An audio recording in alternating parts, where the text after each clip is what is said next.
Saudi തൊഴിൽ വിപണിയിൽ പരിഷ്കരണങ്ങളും മാറ്റങ്ങളും തുടരുമെന്ന് സൗദി തൊഴിൽ മന്ത്രി അഹമ്മദ് അൽ റാജി.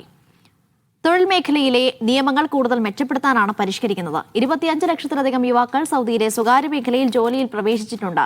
സൗദിയിൽ നടക്കുന്ന ഗ്ലോബൽ ലേബർ മാർക്കറ്റ് കോൺഫറൻസിൽ മാധ്യമങ്ങളോട് സംസാരിക്കുകയായിരുന്നു അദ്ദേഹം. കൂടുതൽ വിവരങ്ങൾ നൽകാൻ റിയാദിൽ നിന്ന് മിഷാൽ ചെർപ്പുളശ്ശേരി ചേരും.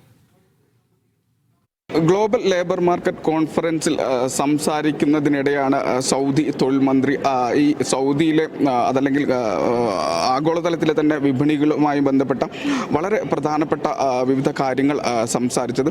അതിൽ പ്രധാനമായും അദ്ദേഹം എടുത്തു പറഞ്ഞത് 2020 മുതൽ 2026 വരെ ഏകദേശം 7 വർഷത്തിനിടക്ക് തൊഴിൽ വിപണിയിലുള്ള വലിയ മാറ്റങ്ങളെക്കുറിച്ചാണ് അദ്ദേഹം പ്രധാനമായും സംസാരിച്ചത്.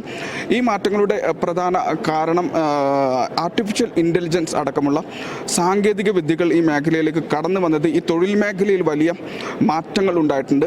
അതിൻ്റെ ഇമ്പാക്റ്റ് വളരെ വലിയതായിരുന്നു. അത് പോസിറ്റീവായിട്ടും അതോടൊപ്പം തന്നെ അതിൻ്റെ നെഗറ്റീവ് വശങ്ങളും വന്നിട്ടുണ്ട്.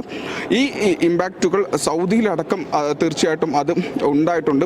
ഇതിൻ്റെ പോസിറ്റീവ് വശങ്ങൾ പരമാവധി സൗദിക്ക് ഉപയോഗിക്കാൻ കഴിഞ്ഞിട്ടുണ്ടെന്നും ഇതിൻ്റെ നെഗറ്റീവ് വശങ്ങൾ അത് പോസിറ്റീവാക്കാനുള്ള പ്രവർത്തനങ്ങളുമായിട്ടാണ് നിലവിൽ അത്തരം പദ്ധതികളുമായിട്ടാണ് നിലവിൽ മുന്നോട്ട് പോകുന്നതെന്നും മന്ത്രി അറിയിച്ചു. ഈ 2020 മുതൽ 2026 ഈ ഒരു 7 വർഷത്തിനിടക്ക് സൗദിയിലെ യുവാക്കൾക്ക് 25 ലക്ഷത്തിലധികം യുവാക്കൾക്ക് തൊഴിൽ നൽകാൻ കഴിഞ്ഞിട്ടുണ്ടെന്ന് അദ്ദേഹം അറിയിച്ചു. അതോടൊപ്പം തന്നെ ഈ ഒരു വലിയ മാറ്റം നിലനിൽക്കുന്ന ഈ ഒരു വിപണിയിൽ ഈ മാറ്റത്തിനൊത്ത് മാറാനും ഈ മാറ്റം മനസ്സിലാക്കാനും അതോടൊപ്പം അതിനൊപ്പം മുന്നേറാനും അദ്ദേഹം ആവശ്യപ്പെടുന്നുണ്ട്. ഈ തൊഴിൽ മേഖലയുമായി ബന്ധപ്പെട്ട കൂടുതൽ ചർച്ചകളും അതോടൊപ്പം തന്നെ കൂടുതൽ പദ്ധതികളുടെ പ്രഖ്യാപനങ്ങളും ഒക്കെ ആയിരിക്കും നാളെ ഉണ്ടാവുക. 2 ദിവസമാണ് റിയാദിലെ റിറ്റ്സ് കാർട്ടനാണ് വേദി. 40 രാജ്യങ്ങളിൽ നിന്നുള്ള തൊഴിൽ മന്ത്രിമാരാണ് ഇവിടെ ഈ ഒരു സമ്മേളനത്തിൻ്റെ ഭാഗമായി എത്തിയിട്ടുള്ളത്.